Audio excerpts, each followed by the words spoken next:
আরে কি এখন যেটা কইছি তো আমি আয়ো এনে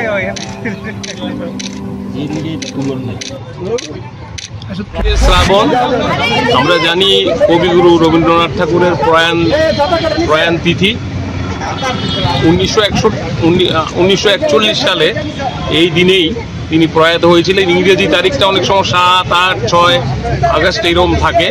আমরা প্রতি বছর 22শে শ্রাবণ আমরা এখানে কবিগুরুর যে মূর্তি আমরা স্থাপনা করেছি উমাকান্ত একাডেমি অ্যালামনি থেকে, এই মূর্তির পাদদেশে প্রতি বছর আমরা পুষ্প নিবেদন করি। এবছরও করলাম। একদমই খুব বৃষ্টি স্নাত একটা অবস্থার মধ্যে আমরা নিবেদন করলাম এবং আমাদের একজন ম্যাডাম 2 লাইন গাইলেনও। এটাই আমাদের আজকের দিনের রবি ঠাকুরের প্রতি আমাদের শ্রদ্ধা।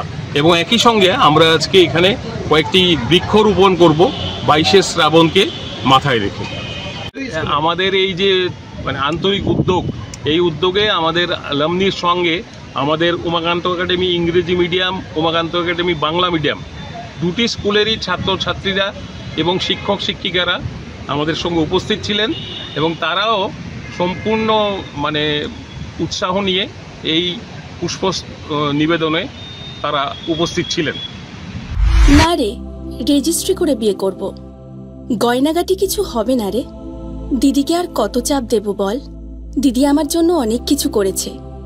আর না এই তোর সাথে পরে কথা বলছি, রাখছি। দেখ তো পছন্দ হয়েছে কিনা। চল ড্রেসিং টেবিলে চল।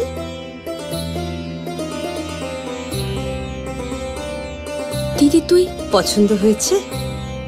তুই নিজে বিয়ে করলি না, আমায় লেখাপড়া শেখালি, আজ বিয়ে দিচ্ছিস, মা বাবার কোনো অভাব রাখিসনি, আজ এভাবে সাজাচ্ছিস কেন?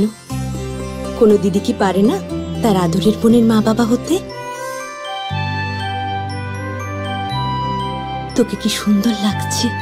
রাধাকৃষ্ণ জুয়েলারি, উষা বাজার, আগরতলা, ধর্মনগর, বিলোনিয়া এবং উদয়পুর সেন্ট্রাল রোড।